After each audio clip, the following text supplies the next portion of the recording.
Hello everyone, my name is Laura, this is my channel Laura's Little Library, and welcome to today's chaotic video, which is a conglomeration of the end of 2025 and the beginning of 2026.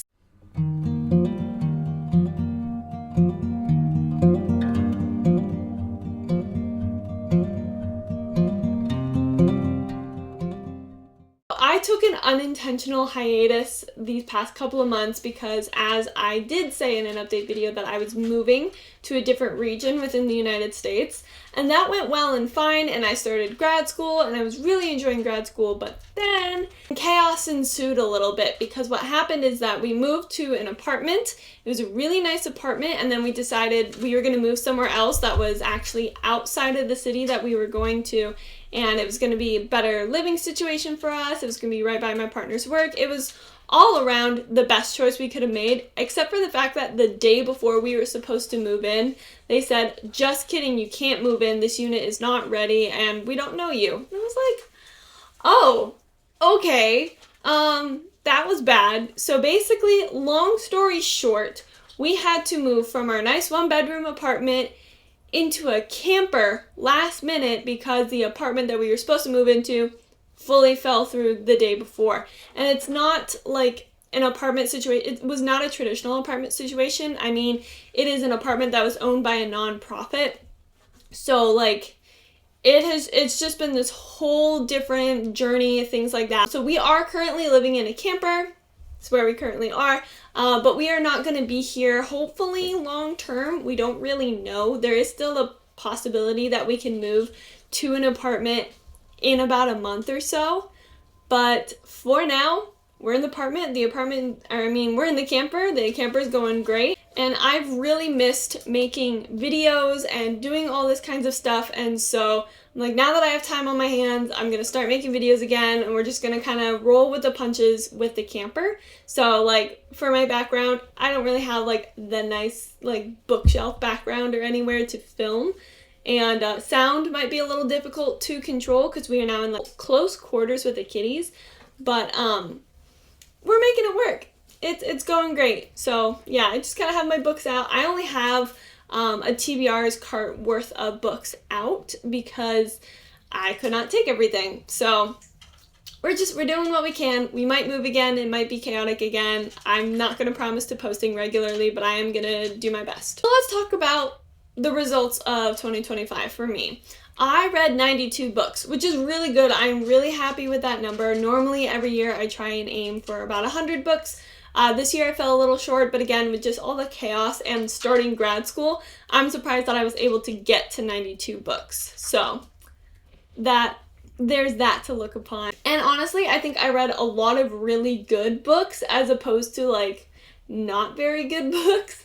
Like choosing my top 10 books for 2025 was difficult because I had to like cut out so many 5-star books that I absolutely loved. And when it came to like my lowest ranking books on here, they were pretty much all like 2-star books, and more so books that were disappointment as opposed to just full on bad.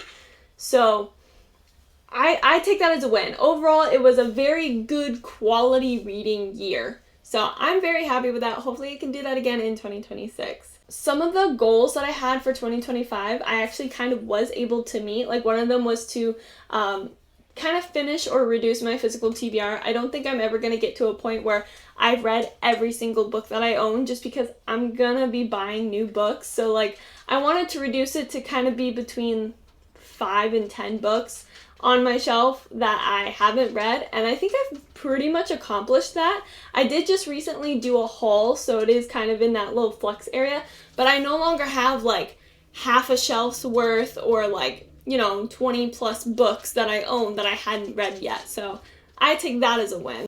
I also really wanted to catch up on series that I had started. I do this thing where I read the first book either when it comes out or I just read it, and then I never really continue on with the series, especially if the other books aren't out yet or it's not like a dramatic cliffhanger. Like I literally need the cliffhanger to be somebody is hanging off a cliff as opposed to, oh yeah, the main bad for this book was done, but technically the kingdom still needs to be fixed.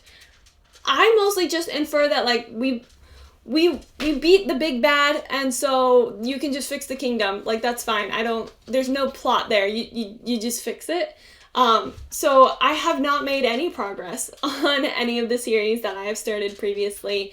Of course, I've started new series, and I've made progress on those, but any of the, like, ones that I have been wanting to finish for a few years now, I have not made any progress on those. No. I also wanted to start reading more ebooks, and I will say I did actually, just like a week or two before Christmas, I did purchase a new Kindle, because the previous Kindle that I had, I got in high school, so I got that over 10 years ago. It was a Kindle Fire, and so I would just constantly get distracted by other apps and games and other things I could do on it, and so I decided I just wanted a Kindle that cannot access really anything other than books and Goodreads, and so I did get the Kindle Paperweight, and I am enjoying it a lot so far. I'm still going through my first book. It is a little bit slower because it is like physical reading, which I just have not done a lot of, but I am enjoying having a Kindle again, and I've been enjoying ebooks. It's been very nice to be able to travel and only have this little Kindle as opposed to like bringing a big old book with me, so that's been nice. Then the other thing that I wanted to do was get back on Bookstagram a little bit, and I've started doing that again, just kind of with the whole camper situation. Like, I can't necessarily put as much work and effort into the photos that I would like to, like same with videos. I did get a new ring light, a very fancy ring light for Christmas, so hopefully, you know, lighting should never be an issue. I still have a microphone, so sound is like okay. It's more so just the creaks of a camper sound and the cats.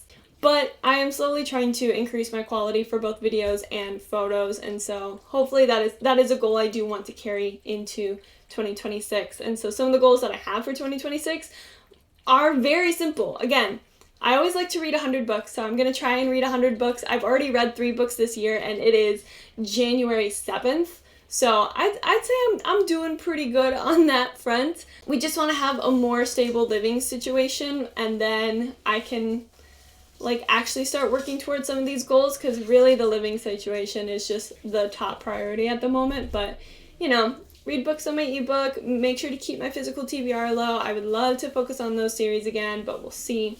So let's talk about the best books and the worst books that I read in 2025. So the best books, let's start with those. My top 10, not necessarily in order, just because again, there were just so many good books that I read this past year. So I'm just gonna like quickly honorable mention all of these. Emily Wilde's third book, The Compendium of Lost Tales by Heather Fawcett. Mwah.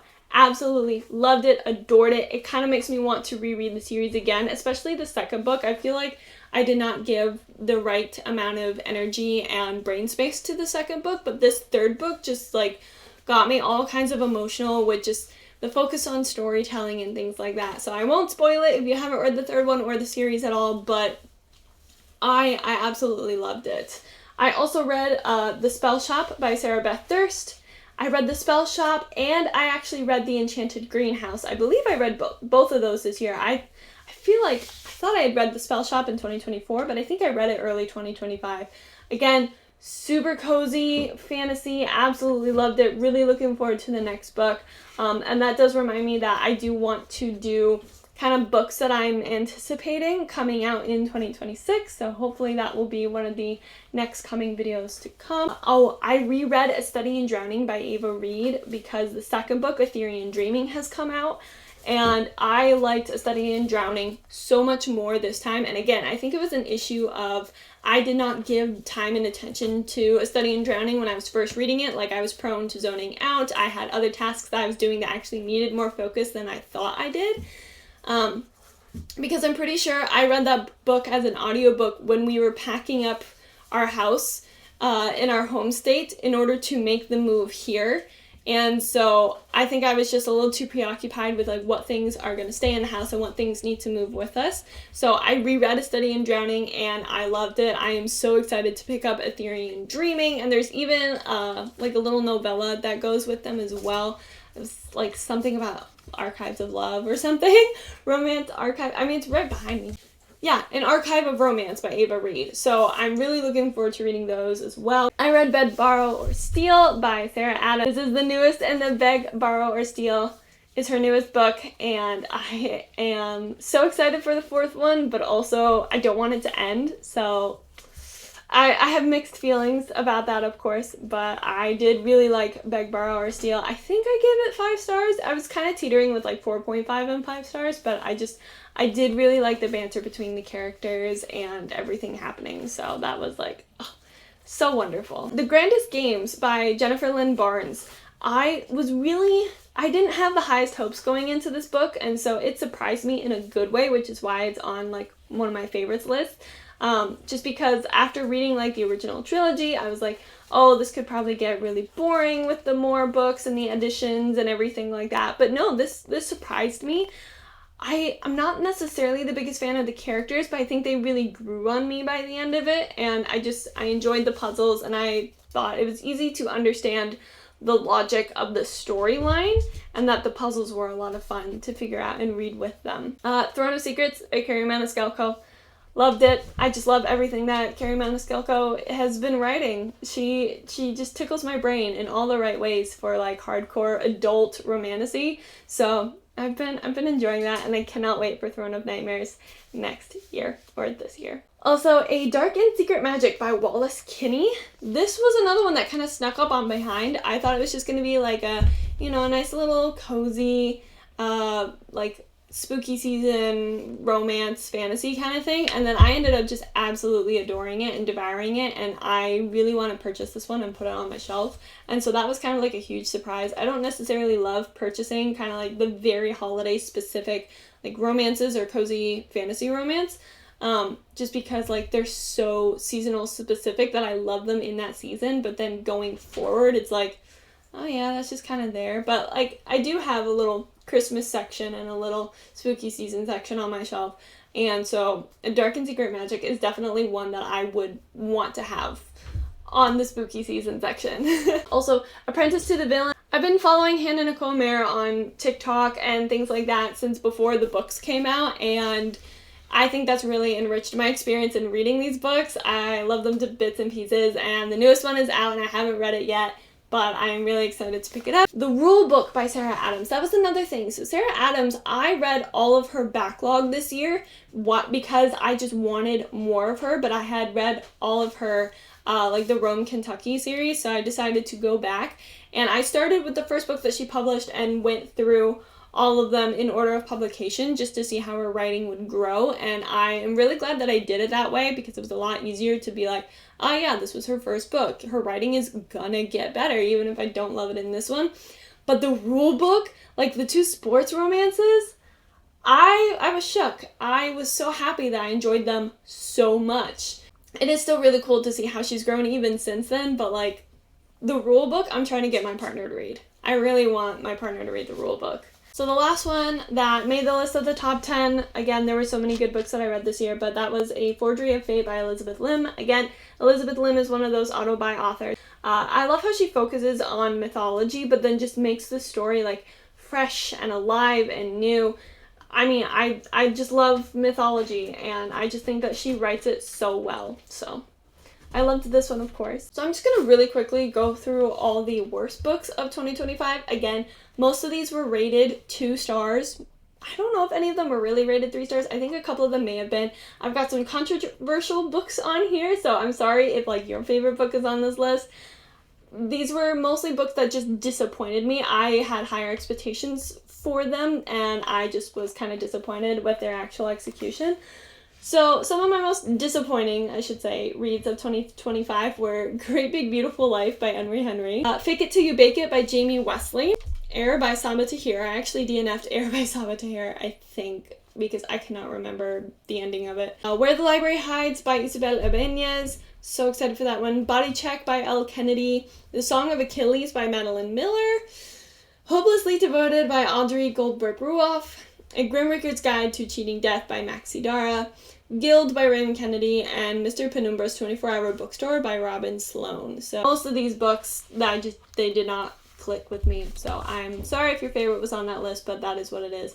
So going into 2026, I am really excited for the reading year. I feel like I'm just so out of the bookish circles a little bit though, so I am trying to get back into the communities and really participate and everything like that again, and I'm really excited to. So I have, like I said, I have content ideas planned. I am so excited. I see myself kind of probably doing more vlog type videos, just again with everything being so up in the air, and I just feel so disconnected, and there are just so many good books that I'm reading right now and will read continuing on through the year. So I'm gonna try harder to vlog books that I am anticipating and really excited for, to kind of use that as content and then turn those into book reviews, as opposed to like doing wrap-ups or these more formal sit-down videos, just because it's kind of tricky to do that here in the camper. So yeah, thank you all very much for kind of your patience with me as I figure out what's going on, because still don't really know what's going on.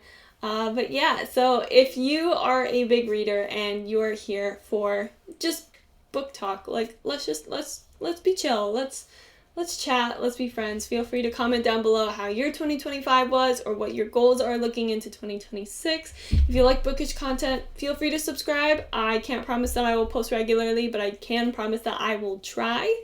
And if you somehow like this video, give it a thumbs up, just kind of get that engagement going for me. That would be awesome. But yeah, I also have, like I said, I have a bookish focused social media, mostly Instagram, that is in the description of this video, so you can go ahead and follow me there. And again, thank you all very much for watching, and until I see you in the next video, I wish you happy reading.